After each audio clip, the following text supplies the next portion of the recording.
Distinguished guests, ladies and gentlemen, please welcome Her Excellency Tsai Ing-wen, President of the Republic of China, Taiwan, with a warm round of applause.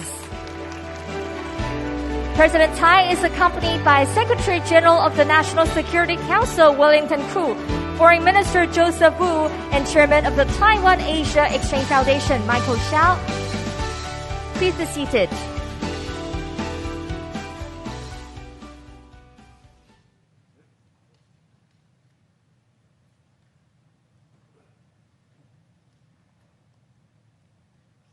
Distinguished guests, ladies and gentlemen, welcome to the 2022 Yushan Forum, Asian Dialogue for Innovation and Progress. I'm today's MC, Betty Chan. This year marks the 6th edition of the forum, which serves as a dynamic platform to promote dialogue and deeper connection between Taiwan and Asia. The theme of this year, Revitalizing, Reorienting, and Reconnecting, also highlights the importance of turning a new page in the post-pandemic era. Representatives from the government, industry, and academia from home and abroad will shed light on the key issues of economic cooperation, international relations, and a promotion of freedom and democracy. We look forward to the fruitful exchanges in today's forum. To kick off, we would like to play a video with the messages from heads of government of Taiwan. Please enjoy.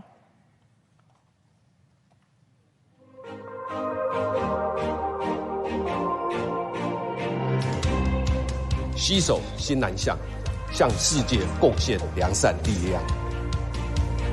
领航逆境复苏，重启经贸链结，再创区域经济荣景。以台湾经验升级新南向连结，坚韧日后亚洲。贯彻新南向人才培育，深化与世界的连结和交流。并肩新南向，农业永续新未来。透过文化艺术的交流，才能建立真诚的友谊。扎根多元文化，开拓南向连结的新力量。台湾新南向以软实力串联区域。台亚基金会与大家共同参与，一起成长。全面复苏，重启连结，走向坚韧未来。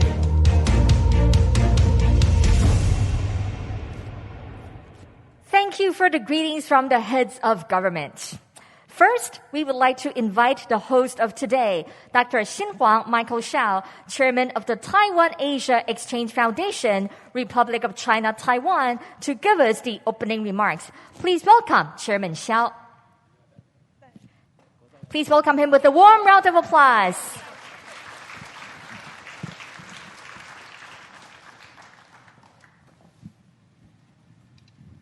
I have to carry this one.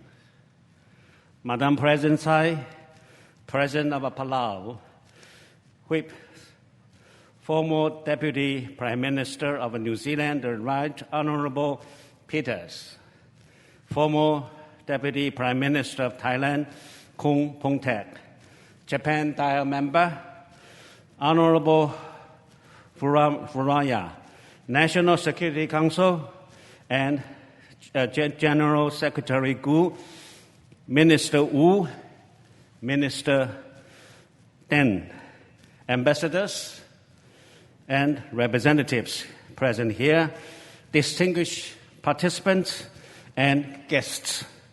Ladies and gentlemen, good morning and warm welcome from Taiwan Asia Exchange Foundation to the 2022 Yushan Forum.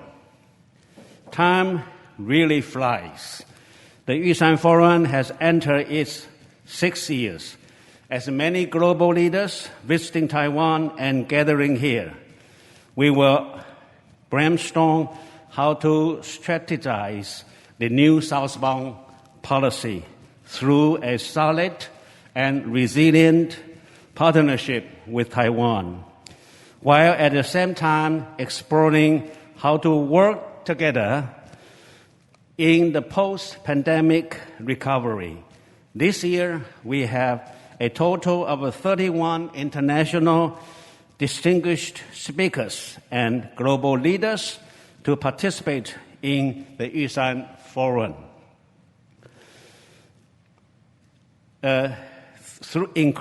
We will take this hybrid form again, including in-person attendance and online participation, including special guests of delegation of Observer Research Foundation, ORF, from India.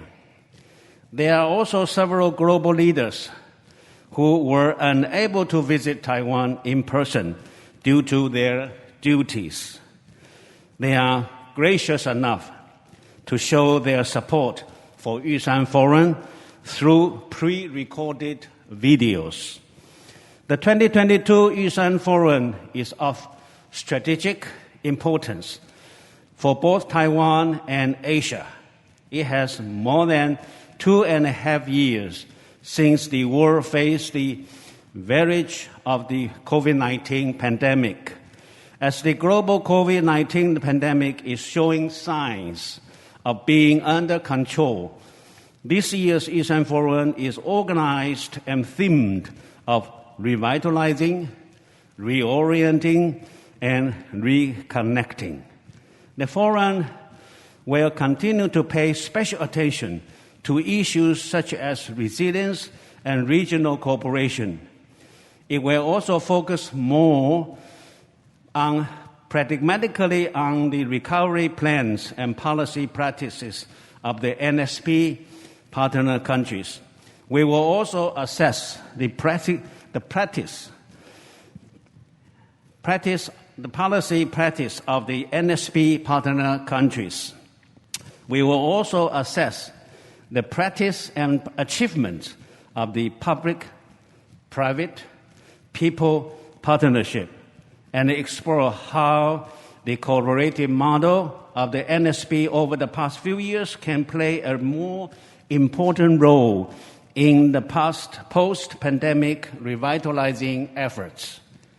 With regard to the agenda of the 2022 Yushan Forum, the first session in the morning will address reorienting Asia economic framework through resilience building, which include remarks and presentations by global leaders and the NSP flagship program administered by the respective ministries of our country, our government.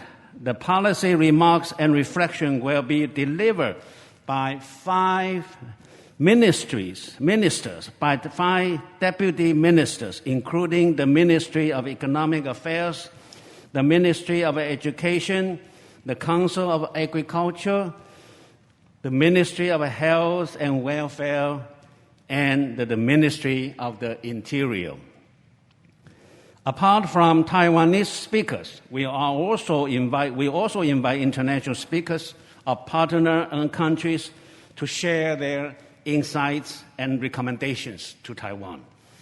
The theme of the second session is reconnecting Asia with a new ecosystem of partnership through societal actions, which will address how TAEF 5 core action programs, namely think tank cooperation, young leaders exchange, civil society collaboration, regional resilience building, and culture and art exchange, can contribute to the post-pandemic recovery. This year, like before, also arranged the Prospect Asia Roundtable, PAR, through high-level policy dialogues among global leaders to jointly explore the future blueprints and specific action plans for post-pandemic revitalization, reorientation, and reconnection tasks. In the past few years, TAEF have played an active role in promoting and facilitating the NSP. In the past 2 years or so, it was difficult for TAEF to organize large-scale conferences and activities. We still managed to accomplish many important work. First, Our international exchange have never been hindered by the COVID-19. The 5 core programs of TAEF has always been proactive and active in regional cooperation and international exchange, and have become more vigorous. We started to develop a partnership with India's National Maritime Foundation in 2020, with the signing of the MOU between the 2 think tanks at the Yushan Forum in 2020. In addition, in 2022, TAEF also worked with Observer Research Foundation, ORF, India's prominent think tank, and both agreed to jointly organize the inaugural Taiwan-India dialogue right after this year's Yushan Forum on October 8th. In the past 2 years, we even have successfully invited global leaders to join us at the forum. The most impressive one is the Honorable Tony Abbott, the former Prime Minister of Australia last year, whose inspiring quote, "Nothing is more pressing now than solidarity with Taiwan.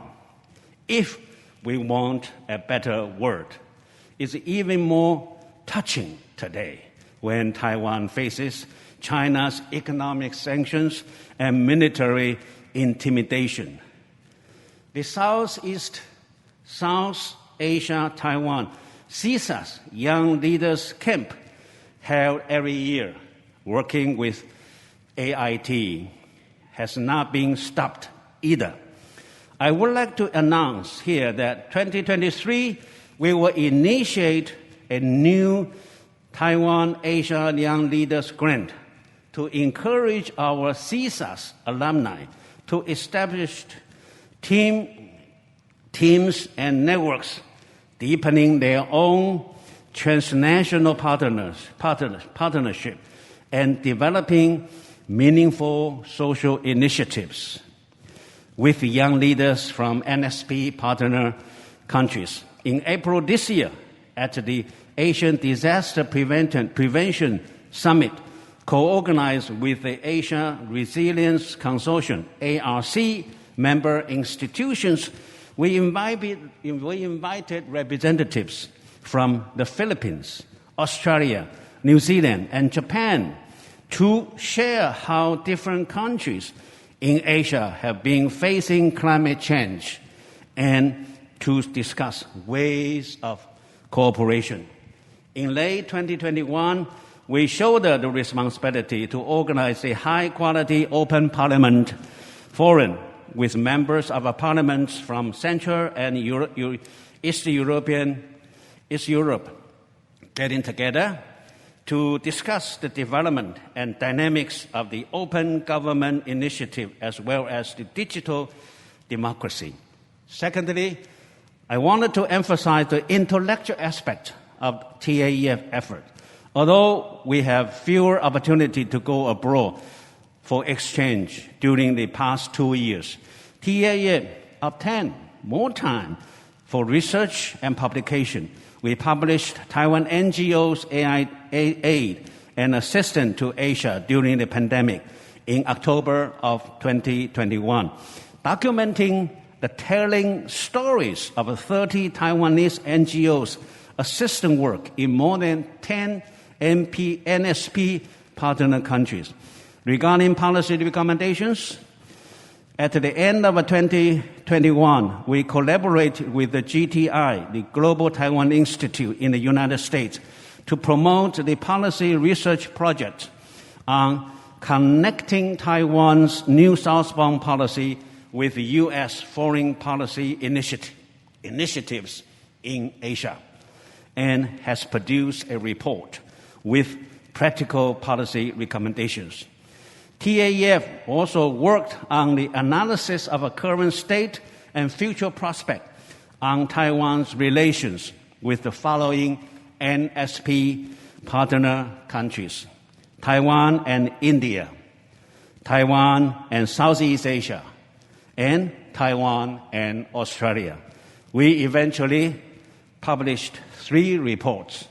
Some of the reports are in your symposium bag today.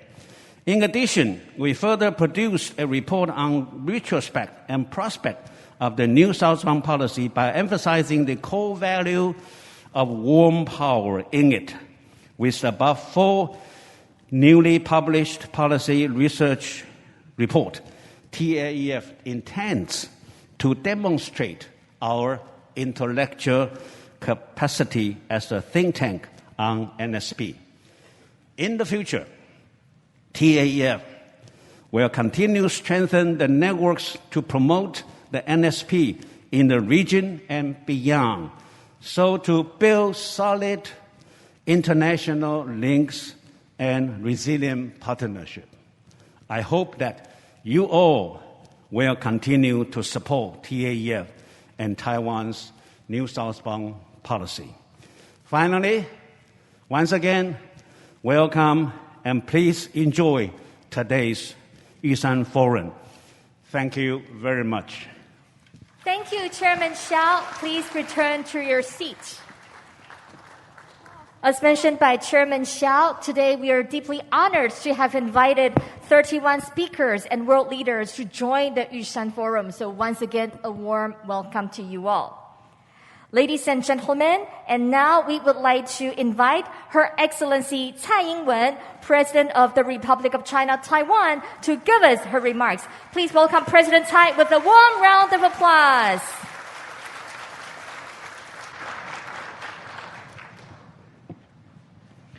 Dr. Michael Hsiao, Chairman of the Taiwan Asia Exchange Foundation, Your Excellency Surangel Whips, Jr., President of Republic of Palau, the Right Honorable Winston Peters, former Deputy Prime Minister and Foreign Minister of New Zealand, the Honorable Ponta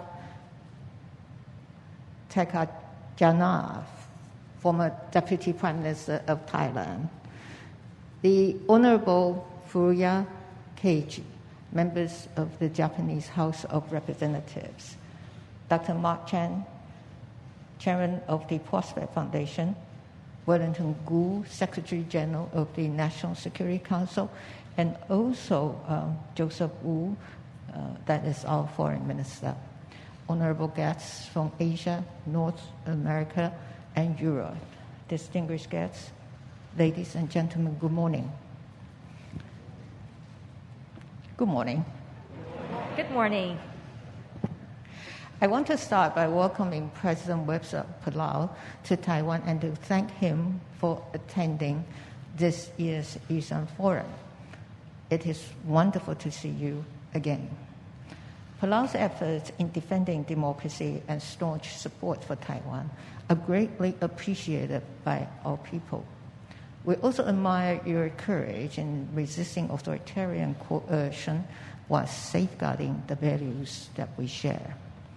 We would also like to extend a very warm welcome to you all for joining us today, virtually and physically. Your presence here today signifies the strong support that you have for Taiwan. Even though efforts are still being made to contain the spread of COVID-19, the world is working to move beyond the pandemic. As we forge ahead, there are important issues for the region and the world which we need to pay attention to and combine our efforts to resolve. With the world starting to see the encouraging sign of the end of COVID-19 pandemic, the theme of this year's Yushan Forum, Revitalizing, Reorienting, and Reconnecting, is set to facilitate discussions as we move towards a post-pandemic future with my administration's new Southbound Policy. The new Southbound Policy was launched in 2016 with the aim to facilitate regional prosperity through trade and investment partnerships, technological and medical cooperation, and educational and people-to-people exchanges with countries in the South and Southeast Asia, as well as Australia and New Zealand. And through advancing the cross-sectoral synergy that is public-private people partnership, or PPPP, Taiwan's new Southbound policy has seen fruitful accomplishments over the past 6 years, which have received recognition from partners and like-minded countries. For example, Taiwanese enterprises have increased their investment in Southeast Asia at a tremendous rate. In terms of bilateral trade, Taiwan and New Southbound Policy countries achieved a new high of $149 billion last year. From January to July this year, investment from Taiwan in the 18 Southbound Policy countries surpassed $2.2 billion. This constituted 43.9% of Taiwan's total investment abroad. In addition, during the first quarter of this year, profits from investments in new Southbound Policy countries by listed Taiwanese companies surpassed their profits from investment in China for the first time. This was a result of Taiwan's advancement in information and communications technology, precision machinery, and smart manufacturing. And through cloud supply chain management and AI and big data, Taiwanese companies were able to develop more flexible, smart supply chains that fit the needs of our new Southbound Policy partners, as well as open more markets in the Southeast Asia. This is an indication that Taiwanese companies' redirection of their investments to the new Southbound Policy countries is now a consistent trend. Furthermore, Taiwan has a world-renowned, skilled technological workforce and high-tech production capability. According to the 2022 World Competitiveness Yearbook published by the International Institute for Management Development in Lausanne, Switzerland, Taiwan is the 7th most competitive country in the world. And in terms of research development and human resources, Taiwan now ranks number 1. My administration will seize the opportunity to contribute in the global efforts to restructure supply chains. We will actively integrate Taiwan's capacity in digital technology innovation with new Southbound Policy to promote a digital new Southbound initiative. This effort will strengthen Taiwan's ability to assist in regional and global economic recovery and development. Our high-tech industries, and especially our production of advanced semiconductors, will also help to fuel the regional and global economy. At this critical juncture, as the world fights to regain its footing from the effects of the pandemic, Taiwan can be a crucial actor in the development and prosperity of our region. Not only that, Taiwan is also actively addressing issues related to climate change and environmental protection. Taiwan has long shared the climate monitoring, technology, and natural resources preservation knowledge with our diplomatic allies and Pacific Island countries. Taiwan also partnered with them to promote development assistance programs in climate disaster prevention and mitigation. At the Our Ocean Conference in Palau this April, Taiwan showcased its efforts on how it is managing cleaning up ocean waste, promoting a sustainable blue economy, and executing a series of policies under our Salute to the Seas policy initiative. We appreciate the positive response received from the host country, Palau, and other participating countries. We would like to take this opportunity to congratulate President West again for successfully hosting this year's R.O.C. The Indo-Pacific region is now the world's fastest growing and most influential region. This is also the region that will shape the course of the 21st century and our future. But in recent years, the Indo-Pacific has also come to face serious challenges. Our region's security and economic order are threatened by the expansionist ambitions of authoritarian regimes and their coercive tactics. The democratic values and rules-based order we in the region have long worked to uphold are now being eroded by these actions. To ensure the peace, stability, and prosperity of the Indo-Pacific, we need a new regional framework that advances collaboration between like-minded democratic partners. Over the past few years, various international efforts have been made towards this goal. The Quad, the AUKUS, and the Indo-Pacific Economic Framework are all examples of countries coming together to contribute to regional security and development. Continuing and expanding this trend of international collaboration will be key to creating a new vision for the Indo-Pacific that benefits people across the region. While Taiwan stands on the front line of authoritarian expansion, our resilient economy and industrial supply chains remain a vital part of the regional ecosystem. It goes without saying that Taiwan will be an indispensable partner in the creation of a new regional framework. The new Southbound Policy is at the center of Taiwan's own Indo-Pacific strategy. Through this policy, we are working to bolster our security and economic ties with partners across the region.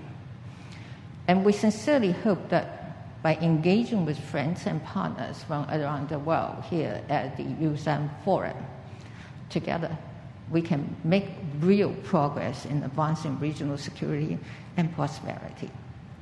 The past 2 years have not been easy for all of us, but we have come a long way. I believe we now have an even greater understanding that our lives and futures are all connected, and a peaceful and secured world does not come easy. It requires us all to help each other to move forward. And as we forge towards the post-pandemic era, the new Southbound Policy will be Taiwan's pivotal regional policy for Asia. While Taiwan seeks to strengthen links with regional strategic partners, we are also grateful to like-minded countries for stressing the importance of peace and stability in the region and across the Taiwan Strait. It is a true demonstration of warmth, friendships, and partnership.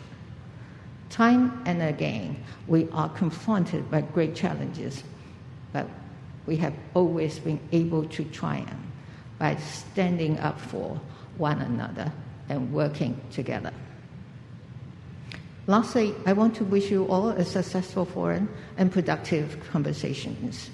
Thank you all very much. Thank you. Thank you very much, President Tsai. Please return to your seat. As President Tsai mentioned, Taiwan plays an important role in a global economic recovery and supply chain, and we hope to see more exchanges between Taiwan and the world. Ladies and gentlemen, today we are honored to have invited world leaders to join this forum, showing their staunch support for Taiwan. First, please welcome His Excellency Surangel Whips Jr., President of the Republic of Palau. Please welcome President Whips with a warm round of applause.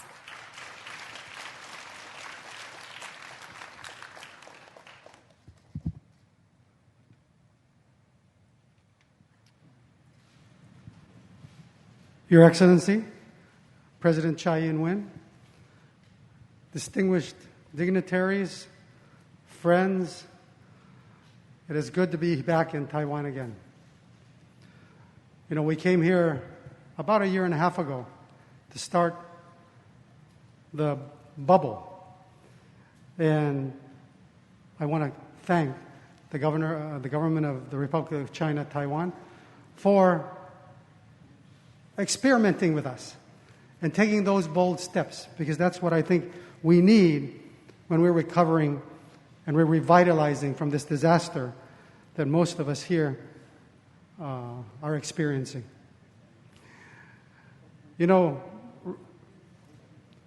Revitalizing after these disasters can be a long and arduous road. We've seen it in typhoons, we've seen it in earthquakes, even tsunamis. And many times, it only takes a few minutes for those disasters to happen. But it'll leave us decades to recover. The COVID-19 pandemic is different from those other events. It's something we have not seen before. For us in Palau, it wiped out 30% of our economy. And I know around the world it caused great fear. It shut down entire economies. It separated us from family. And I know that every one of us here today has somebody that was impacted by the COVID-19 pandemic.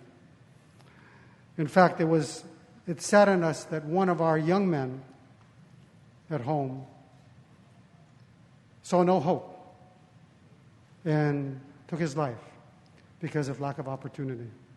And that's where it really hits us at home. In fact, if we were to equate the pandemic to a typhoon, we would say that maybe the eye has passed, but the typhoon tail is still continuing. And it's still lashing out on us. We're almost 3 years into this pandemic, and it still continues to have variants, subvariants, that continue to snake into our communities. If anything, the pandemic underscores it's the importance of us here today. Our cooperative efforts as neighbors and friends in the Indo-Pacific region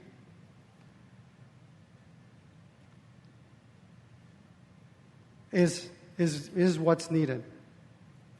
COVID-19 had a profound impact on our economies and showed us that no one nation truly stands alone. That's why I appreciate the opportunity to be here from Palau to participate in the 2022 Yushan Forum as we explore the prospects of revitalizing, reorienting, and reconnecting, and raising those partnerships to a new level that we believe is absolutely necessary. The world as we knew it before COVID-19 is gone. We would be wise to glean from the last 3 years any information that we can, and then use that to make us stronger as we march boldly into the new new quasi-post-pandemic world. We need to have a thoughtful and balanced response during this revitalizing stage. We need to strengthen infrastructures, emergency pathways of goods and services, and we need to be able to respond quicker. Combined, these can all help us to mitigate the impact of future disasters. Looking back at Palau's experience with the COVID-19, we are very blessed to have friends that helped us through the crisis. I still recall a fishing boat from Taiwan bringing lab equipment so that we could test people coming to Palau. And I remember being at the airport when I first got into office, receiving the first vaccines with the ambassador of the United States. And that was a ray of hope that we can get through this together. There are so many friends that came together to help us in this most difficult time. Today, The global pandemic is in its third year. And although there is concerns about different variants or subvariants, we are seeing the light at the end of the tunnel. It's important, however, that we work thoughtfully and work together. Otherwise, those lights at the end of the tunnel could be lights of an oncoming train, and that could be disastrous. Palau is taking stock of where we were and what we need to do to raise the quality of life for our people. We believe that a stable and prosperous Palau with economic resilience can provide stability and prosperity for our friends and neighbors in the region. Our primary focus in the immediate future is to reconnect. We are a tourism-based economy, and I want to thank the Ministry of Foreign Affairs and President Tsai for hosting us and having roundtables discussing tourism, banking, agriculture. And the most intriguing to us was meeting Ms. Audrey Tang of the Ministry of Digital Affairs. You know, we need to combine our resources, our ideas.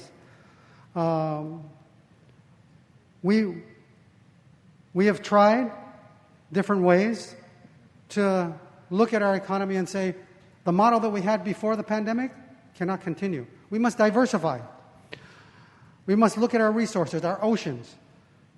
How can we sustain them, but also be a source of food security? We must look at the digital world.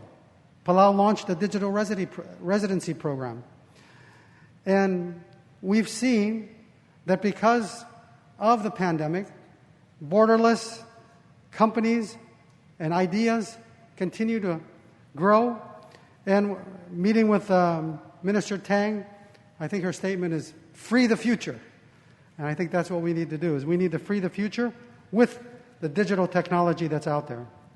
It is absolutely essential that we work hand in hand to create, among other things, a diverse and yet sustainable economies that can withstand the winds of typhoons, climate change, and viruses. We need stronger healthcare and first responder systems to respond in times of disaster. We need robust educational programs that ensure that our younger generations are equipped to provide solutions. And we need substantial agricultural and aquacultural programs to promote food security in the midst of climate change. There has been a strong partnership between Palau and Taiwan in these areas, and that partnership continues to strengthen. The process of restoration will require us to adjust our thoughts and our approach as we learn to apply the newfound knowledge that we have. The goal of my administration is to strengthen our country's ability to mitigate the impact of future events and promote the well-being of all Palauans and our friends and neighbors in the Indo-Pacific region. I attend today's forum knowing that we share the same goals for our respective nations and a similar vision for the future of our region. We became stronger and smarter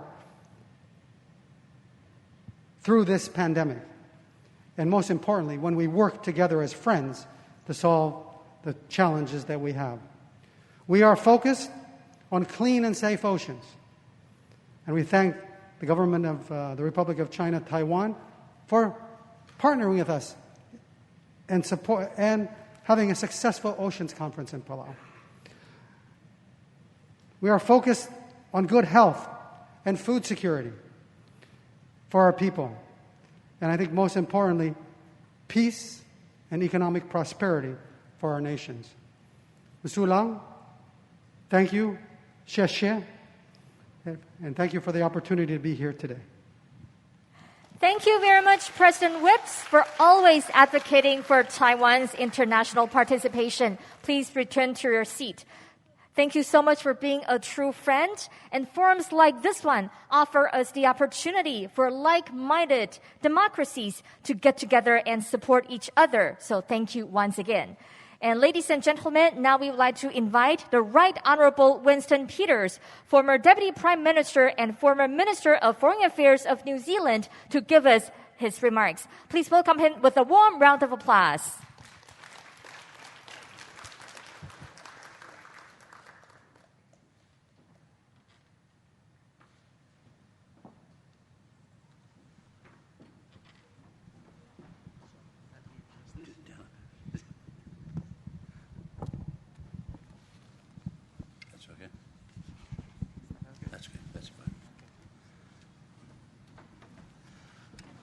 President Tsai, Chairman Hsiao, President Phipps from Palau, and Representative Keiji from Japan, thank you very much for this opportunity to talk to you this morning. Friends, we are all here to make a contribution on revitalizing, reorienting, and reconnecting with Taiwan. And during this forum, we'll all have a chance to hear from the very many interested countries their perspective on rebuilding a future with Taiwan together. A chance to discuss proposals for a way forward as we face a non-COVID dominated world and a regained freedom of movement for commerce and for people. Ladies and gentlemen, usually such a task would be a monumental challenge in and of itself. Just this. However, our proceedings, as you all know, are influenced by the decades-old complexity of the status of Taiwan. Historically and constitutionally, the issue of status in the view of an impartial observer is not as clear or cut and dried or certain as some would insist or claim. But it is nevertheless having potentially a chance of us all being here dancing on a pinhead of ambiguity and uncertainty as to where we all stand. This is not, however, a time for yet another review on the long history of Taiwan or recent developments. But it is perhaps the time to seriously ask, why is Taiwan's status for some such a vexed issue? Now, if Taiwan's people were the victims of governmental tyranny and living under conditions of economic misery, then the magnitude of international profile would be understandable. All the criticism and all the arguments and debate would be explainable. If this was so, there would be reason for concern in the neighbourhood and indeed internationally. If this was so, the unending, unerring focus would be understandable. Other countries would be justifiably concerned at such a condition and wish, if possible, to contribute to a positive change. But Taiwan and its people are not living under government tyranny, nor are they the victims of economic misery. The very opposite is a truth to celebrate, not condemn. Taiwan is a world leader, economically and socially. That is the real status quo that I'm sure we here today wish to help build on and go forward. And let's ask ourselves, or some of those others watching, a simple question. If there were more Taiwans, would our world be a better place? You're being too kind to yourselves. If there were more Taiwans, would this world be a better place? Yes. One more time, because people have got to know this. If there were more Taiwans, would this world be a better place? And the answer is compellingly, irrefutably, yes. And the positive answer to that question should echo loudly from today's forum. So we come here today with no secret agenda, no ulterior motive, no malignant velvet glove alternative program. And let us all be clear today. Taiwan believes in freedom. So do we. Taiwan believes in democracy. So do we. Taiwan believes in the rule of law. So do we. Taiwan believes that citizens have the right to question their governments. And so do we. All social policy advances occur when there is economic prosperity to pay for them. Cooperating, collaborating and partnering with Taiwan in emerging elements in the international economy going forward is in all of our interests. It is in the world's interest. And that is the prize we have set our eyes on. And that prize is a worthy one. That prize is what has brought Taiwan so far, so quickly, as a standout nation. We are not here to ingratiate ourselves with the people of Taiwan, but to recognise facts when they are deserving of applause. And we are saying, if left peacefully to continue, we, the rest of the world, will be the beneficiaries and go on being the beneficiaries of Taiwan's success. On this, Mr. Chairman, on this, our eyes should be wide open. Thank you very much. Thank you very much, Deputy Prime Minister Peters. Please return to your seat. Indeed, if there were more Taiwans, the world will be a better place. And Taiwan and New Zealand both believe in freedom, democracy, the rule of law. So thank you so much for your strong support for Taiwan. Ladies and gentlemen, and now we would like to welcome a long-term supporter of the Yushan Forum, the Honorable Keiji Furuya, member of House of Representatives of Japan, to give us his remarks. Please welcome him with a warm round of applause.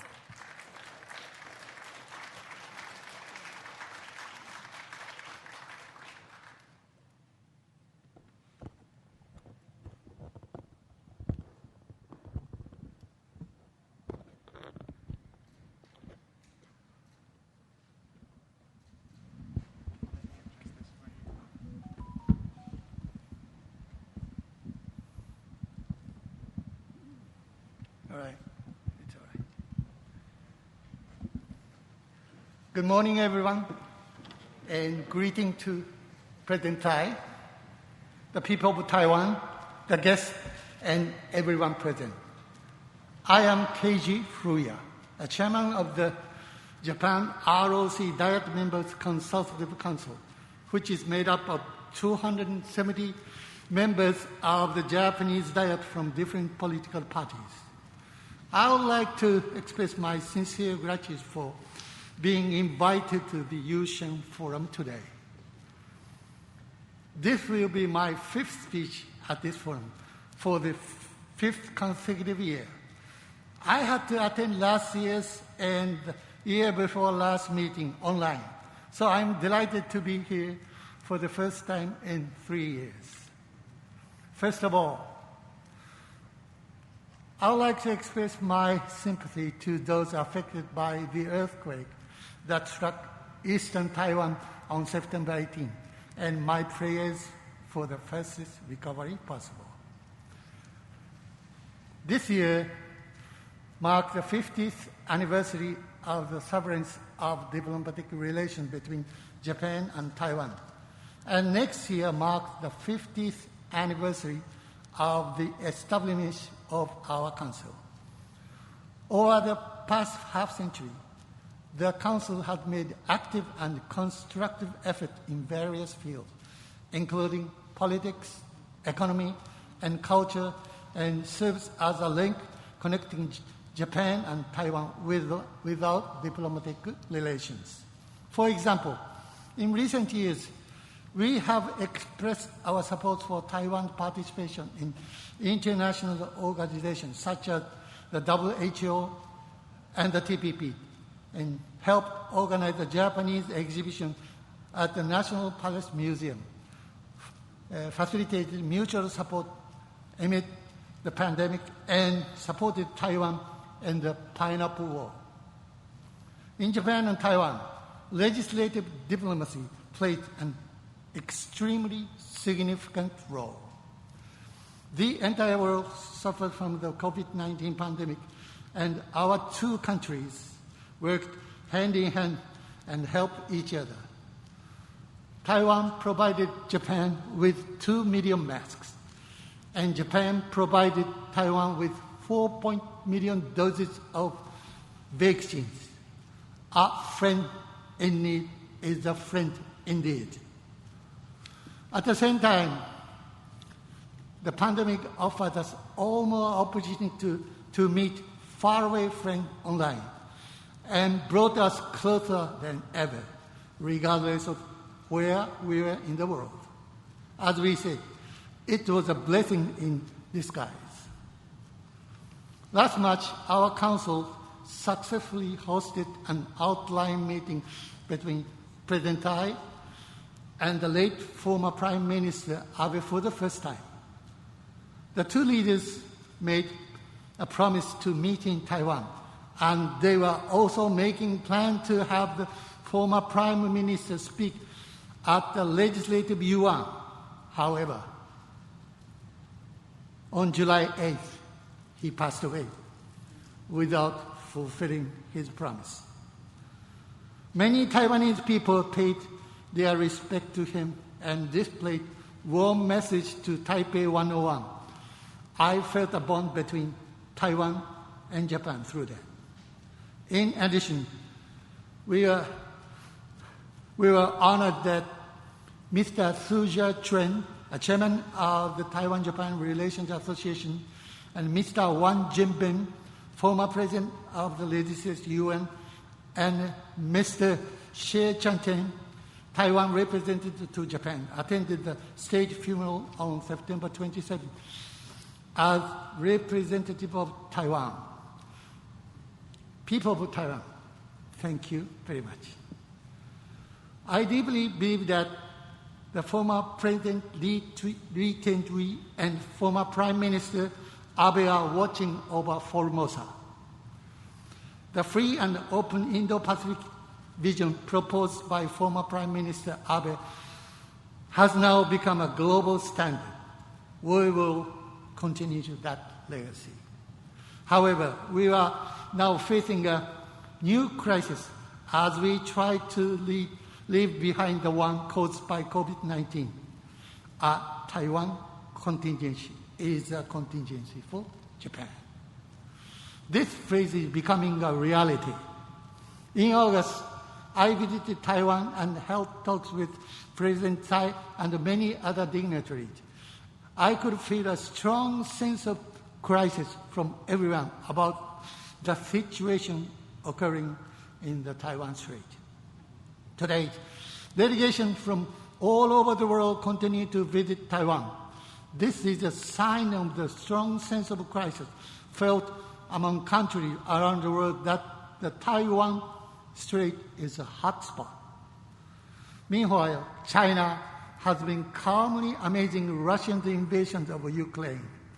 Looking at China's unilateral action to change the status quo by extraordinary force, as we can see from the rapid increase in China's defense expenditures and revision to the National Defense Law, Armed Police Law, and Coast Guard Law.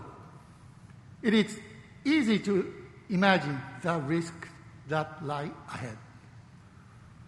Of the 14 Pacific Island countries, including Palau, 4 have diplomatic relations with Taiwan, while Kiribati and the Solomon Islands have broken ties with Taiwan and established diplomatic relations with China. They might have been attracted to the short-term economic support doing so would provide.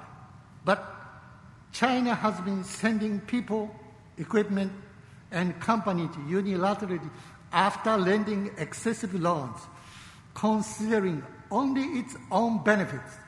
Japan has been telling everyone that this is the invisible death trap.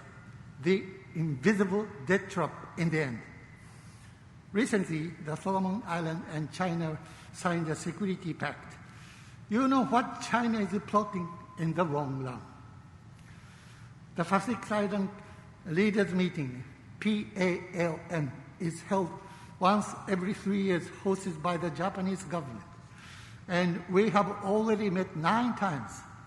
In addition to standing in the shoes of the recipient countries and providing support for human resource development and other matters, Japan is working to put security issues, including economic security, into the agenda at the next meeting.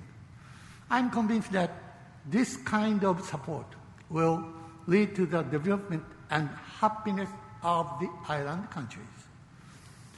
The peace and the stability of the Taiwan Strait are essential not only for the security of the people of Taiwan, an important friend to Japan, but also for the security of 24,000 Japanese people living in Taiwan, for the security of our country, and for the stability of the international community. What would happen to the supply chain if a crisis occurred in Taiwan Strait, where the world cargo comes and goes? If anything happened, it would already be too late. President Biden of the United States clearly stated that United States forces would defend Taiwan in the event of an unprecedented attack by China. As we adhere to the one China principle, no one, let alone Taiwan, wants China to increase its military coercion. No one benefits from such a move, and it will only damage the peace and the stability of the region. That is why it is more important than ever for like-minded countries that share common values to work closely together to prevent such a situation from happening. Japan conducted a Taiwan contingency response simulation in August. Going forward, we should have a detailed discussion in cooperation with the United States and Taiwan. In July 2021, our Council hosted the first trilateral strategic dialogue with lawmakers from Japan, the United States, and Taiwan online. The next meeting is scheduled for November, and we plan to discuss more specific topics, including contingencies in Taiwan. Consultations regarding the Taiwan high-speed rail are currently ongoing in the private sector. The railway has been operated as a symbol of the strong bond between Japan and Taiwan since its opening in 2007. And Japan's Shinkansen train has been running on it securely, with the top priority being safety. Giving our sincere hope for Taiwan's prosperity and deep relationship of trust, Japan wants to keep helping with the Taiwan high-speed rail for many years to come, so that the people of Taiwan may keep taking it safely and with peace of mind. Tomorrow, delegation of 20 members from different parties will visit Taiwan. As was done in 2019, they will march with the banner of Japan-Taiwan friendship in the double 10-day parade in front of the presidential office and visit Iran country, the hometown of Mr. Yushan, President of the Legislative Yuan. On one of my several visits to Yonaguni Island, Japan, I saw Taiwan only 111 kilometers away. This time, we'll go see Yonaguni Island from Taiwan side. I'm sure we will be able to feel how close Japan and Taiwan are. This is one of the things former Prime Minister Abe meant by his word. A Taiwan contingency is a contingency for Japan. Let me say in Taiwanese, Taiwan utaji, Japan utaji.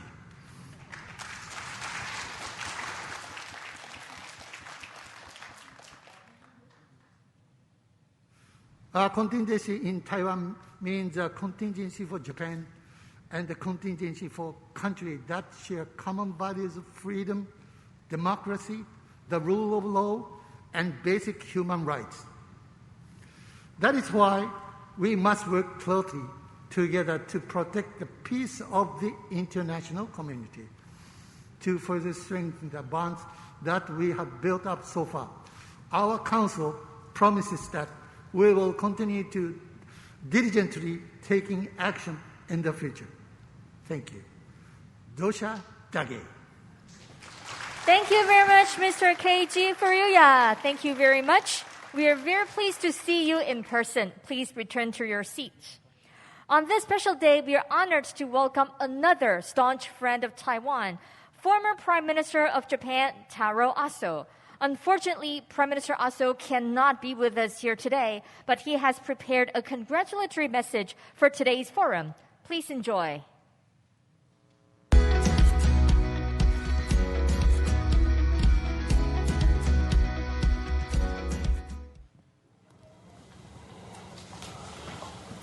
Aso Taro です。数えて6回目になります。ユーシャンフォーラムの開催にあたり、メッセージをお届けします。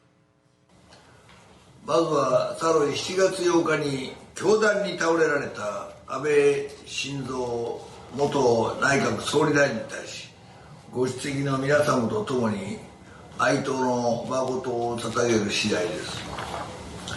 安倍総理は去年のこのフォーラムにもメッセージを寄せられ、日本と台湾の関係構築に多大な貢献をされてこられました。安倍元総理亡き後もこの関係、日台関係をより強固なものとすることが残された我々の責務であるとの認識を皆さんと共有をしたいと思います。さて、今年に入り我々は近年稀に見る明白な軍事侵攻、他国への侵略を目の当たりにしています。ロシアによるウクライナ侵略です。圧倒的な戦力を誇るはずのロシアの苦戦が報じられていますが、それに寄与しているのは間違いなく世界からのウクライナ支援の動きです。もちろん国を自分たちで守るというウクライナ国民の意思が前提であります。しかしそこに自由、民主主義、人権、法の支配といった普遍的な価値を共有する世界の国々が援助の手を差し伸べております。力による一方的な現状変更の試みというものは世界のどこにおいても許されない。これが我々の意思です。このユーシャンフォーラムの開催によりそうした意思を確認し合い、この地域と世界の安定、そして相互理解がさらに深まるきっかけになることを願っています。最後にこのフォーラムの成功を記念し、私からのメッセージとします。ありがとうございました。Thank you very much, Prime Minister Taro Aso. Ladies and gentlemen, we would like to send off President Tsai. Thank you, President Tsai, for being with us today. Please send off President Tsai with a warm round of applause. Thank you so much for gracing us with your presence. We also want to thank Secretary General of the NSC, Wellington Koo, for his participation. Thank you very much, President Tsai.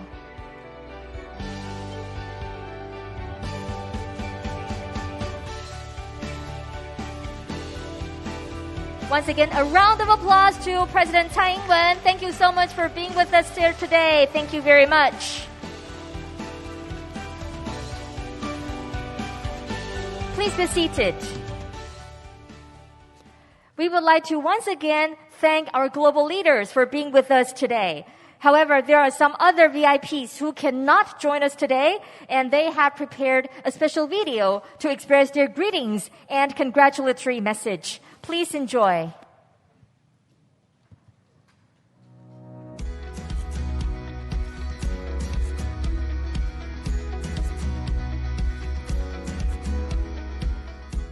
In these times, it's very important that the democracies stand together.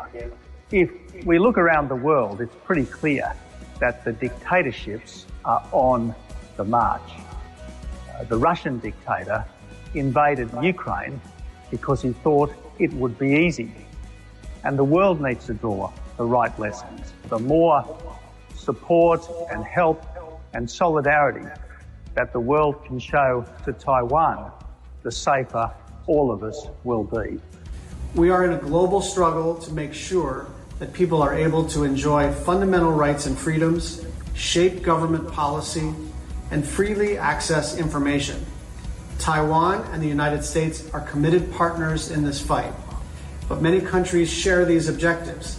To best support democracy, we need to learn from each other and collaborate as much as possible. We must also increase our engagement with countries in the Pacific Islands and South and Southeast Asia. Beijing's action directly affects the status quo across the Taiwan Strait and international order as a whole. Moreover, the United Nations continue to exclude Taiwan from the UN system by citing an erroneous interpretation of United Nations General Assembly Resolution 2758. Japan and Taiwan should stand together at the forefront to maintain an international order based on peace and stability of the Indo-Pacific. Malaysia is one of the partner countries under Taiwan's new Southbound Policy. Both sides enjoy a robust, substantive relationship, including trade, investment, education, tourism, and people-to-people ties. The COVID-19 pandemic, supply chain disruption, shortage of commodities, inflation, climate change, and natural disaster, etc. We know that we can't meet these challenges alone. We have to face and cope with them together. Among the countries in the Asia Pacific, I admired Taiwan for its swift and effective response to the pandemic. The Philippines learned from Taiwan's example. I trust that many countries did as well. I celebrate with friends of Taiwan the convening of the 2022 Yushan Forum. The spirit of Yushan Forum has shown its remarkable resilience to the difficulty and have beautifully fosters new relationship that also pave way for more impactful contributions. And I believe that Yushan Forum calls for and allow us to reunite for a healthier, stronger, and better future together as well. Taiwan continues to be one of the most important U.S. agricultural trading partners despite the pandemic. Recently, the United States and Taiwan agreed to begin formal negotiations for the U.S.-Taiwan Initiative on 21st Century Trade. This initiative seeks to facilitate agricultural trade between our economies, and we look forward to working closely with Taiwan to strengthen our partnership in agriculture.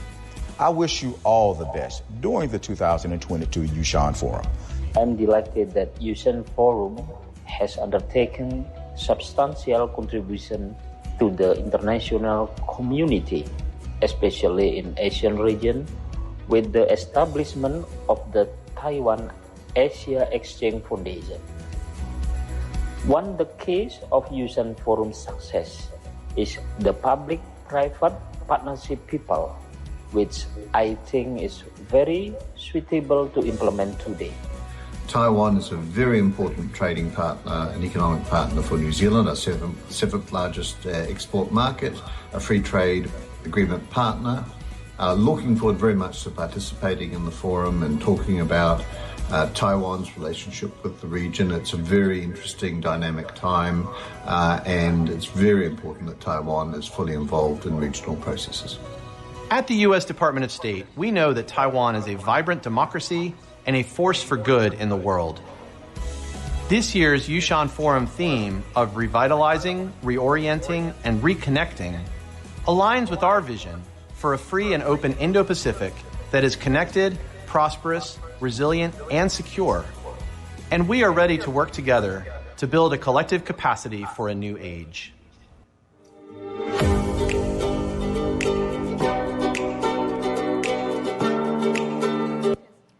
Thank you for the greetings and the wishes from our friends around the world. Ladies and gentlemen, and now we would like to send off His Excellency Surangel Whips Jr., President of Republic Palau. Thank you very much for your participation. Thank you, President Whips. A round of applause to President Whips. Thank you.